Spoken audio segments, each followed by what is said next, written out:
I bet. Alright. Alright. I'm a warrior.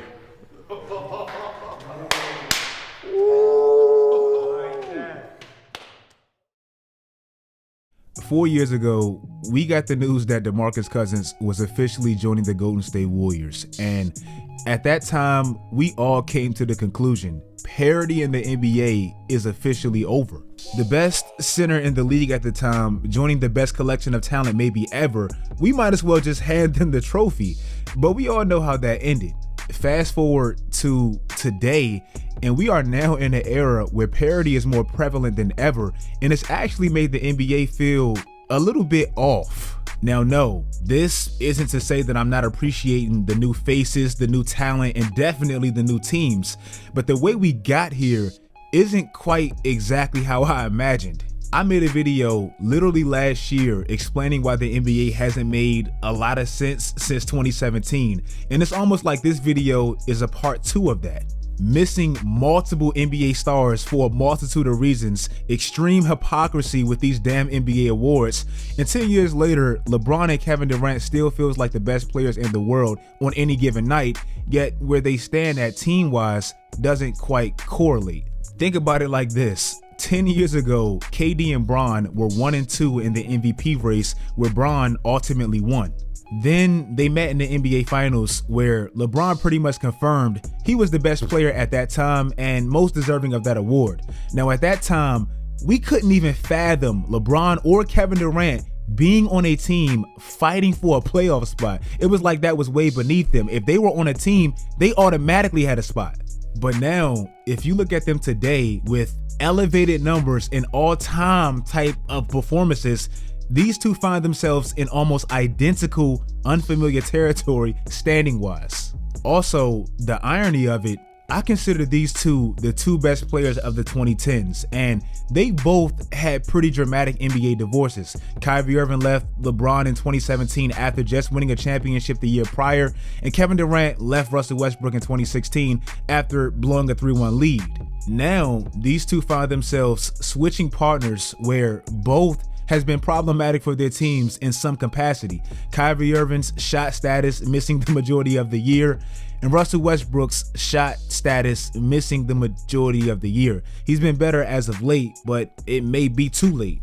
This stuff is actually getting hard to keep up with. And speaking of keeping up, let's have a quick word from today's video sponsor, Keeps. Hair loss is a massive thing that studies say 2 out of every 3 guys will experience by the age of 35. The best way to attack a problem such as inevitable as hair loss is to get out way in front of it and not wait until you're pretty much all bald. Keeps, they're so advanced in the game that they actually offer you a licensed online doctor that will take a deep dive into your hair loss situation and prescribe you the right medications specifically for your head. Then your medication is shipped to your front door every 3 months. It doesn't get much clutcher than that. Also, with your doctor, you have 24/7 access to message them and keep them on track with your journey, or just ask them any questions you may have. If you guys want to keep your hair like I do, visit keeps.com/swishout or just click the link in my description. They're offering you guys half off of your first order plus everything that I just mentioned. Big shout out to Keeps for always looking out for the channel and most definitely making sure my guys can keep their hair. The mandate has finally been lifted, which is great, but the damage is done to Brooklyn this year. It's been so damn significant, bro. It's crazy. Brooklyn, they pretty much traded James Harden because of it, and they had to roll out 2 completely different teams afterwards. One where KD gets blitzed at half court and has to shoot like 20 contested shots a night, and the other one where Kyrie Irving is dropping 60, 43, and actually helping Kevin Durant. This is all because of a rule that pretty much never really made much sense and now has Brooklyn in a play-in game ready to ruin all of Miami's hard-ass work. Also, after a while, the hypocrisy of the mandate is what started to make everyone scratch their heads. Like, of course, at first we all called Kyrie selfish, which it quite literally was a selfish decision. But eventually, as we dove deeper into the rule, it literally never made sense and it was always pointless. Kyrie is considered a New York worker, so he had to be vaxxed to play in his own building.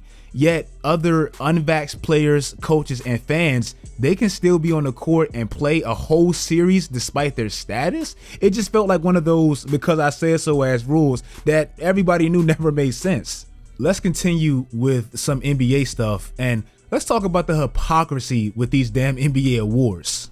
I don't even know what the criteria of the MVP award is anymore. Like, I have no clue. It's almost like Russell Westbrook was a glitch in the Matrix and he completely broke the system and it hasn't recovered since. That's just how it feels. History would tell you we used to reward the best player on the best team. Not saying they always won the MVP, but they were at least in the top 2, top 3, top 4, top 5, simply off their team's winning status alone. In 2005, one of the most controversial MVPs ever, Steve Nash clearly won because his team had the best record in the league. Shaq, Dirk Nowitzki, and to me, Tim Duncan definitely, they all had stronger cases. For the last 20 years, we always rewarded the best player on the best team. Like, history will tell you that. So somebody tell me why in the hell is Devin Booker not anywhere near the MVP conversation? Understand this, and I love StatMuse, I love Basketball Reference, I love all these advanced stats. Like, it all has its place. I understand that, but it's almost like it's robbed the purity of basketball and people don't even care about winning anymore. It's just all about numbers. Understand this, the Suns aren't only the top seed in their conference, they're the top seed in the league by a landslide. If the Suns win tonight and get 60 wins, I'm making this video Thursday morning. If they win tonight, do you know they are almost on a 67 win pace and they will be 11 games up on the closest second? Do you know that gap would be the largest win margin gap since the 99-2000 Lakers? Let me ask y'all a question. Who won the MVP that year? Shaq. Didn't we say that was the one year that Shaq should have been the first unanimous MVP before Stephen Curry? So if he got that recognition, why can't Devin Booker at least be in the top 3, top 4, top 5? This man still feels like the most underrated player in the league to me. He wasn't even an all-star starter. And speaking of that, let's get to the person that actually was above him that we all knew had no business being that. Now, no, I'm not one to pounce on Wiggins. I actually like Andrew Wiggins, but we all knew that was BS. The 3 front court starter system in the NBA All-Star game, that is just completely outdated anyway, especially since a 2 and a 3, they're pretty much interchangeable now. Positions, they don't even really exist anymore. Andrew Wiggins actually getting that nod based off the Warriors' ridiculous fans, making sure he gets those front court votes. That's just disgusting, bro. Like, it just is. The Warriors, they deserve to have an all-star starter. They had the best record pretty much in the league for the majority of that time up until the all-star game. But the team that actually had the best record in the West, they didn't even have an all-star starter, the Suns. The NBA, they just set this man up to get crucified. And now that Stephen Curry got hurt and he hasn't really been playing up to par, it's happening. Russell Westbrook and James Harden has actually been on the same team twice. That alone should be a damn crime. If it was one trade that should have been vetoed, it should have been that Houston trade. Both extremely talented players, off the chart numbers, Hall of Famers undoubtedly, we get all that. But calling them the greatest bad players of all time is just so damn fitting. If it was any fact to prove that, it would be this. Before 2020, we had never seen an MVP get traded in back-to-back years. Then we had Russell Westbrook, who's actually made it 3 times with this last Lakers trade. Now we have James Harden, who's joined him and has actually played on 3 teams in the last 13 months. In 2019, 2 of the biggest splash moves happened to 2 little brothers, the Brooklyn Nets and the Los Angeles Clippers. The Nets obviously got Kyrie and Kevin Durant, and the Clippers got Kawhi and Paul George. Even when you give these 2 franchises literally the best players the league has to offer, it still feels like something always has to go wrong. It's never smooth sailing like the dynastic franchises. Like the Celtics, they get Ray Allen and KG, automatically they win the NBA championship. The Lakers, they get Anthony Davis and Bron, automatically they're championships. You give the Clippers, who already had a championship coach, 2 Six Man of the Year candidates, and all this talent, You give them two of the most dynamic, great wing players this league has to offer, Kawhi and Paul George, and look at how it's aged. 2020, they blow a 3-1 lead to make their first Western Conference Finals. Last year, Kawhi's playing great in the playoffs and they make their first Western Conference Finals, but he gets hurt in the process. Now this year, it's no Kawhi or Paul George. It's like these teams can never put it together for some odd reason. The Nets, I know that team was old in 2013, 2014, but they had damn near a big five, and it's comical how that aged. Then 5 years later, you give them Kyrie Irving and Kevin Durant, and you add James Harden in the mix, and it's like they had 5 completely different teams since that trade.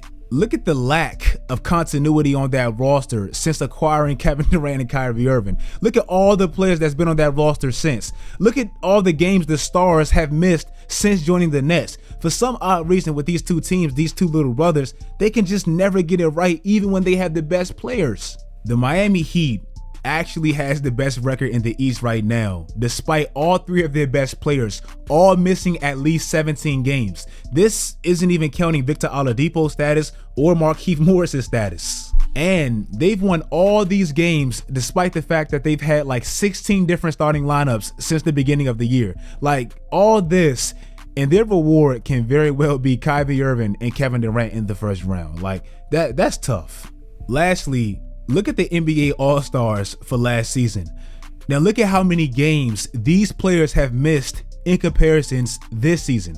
This doesn't even include Anthony Davis, who actually made it last year but couldn't play because of injury, MPJ, or Jamal Murray, who has All-Star potential. It's like this year, it's kind of been a completely different league. We all used to complain about parity in the NBA, and it was a legitimate frustration.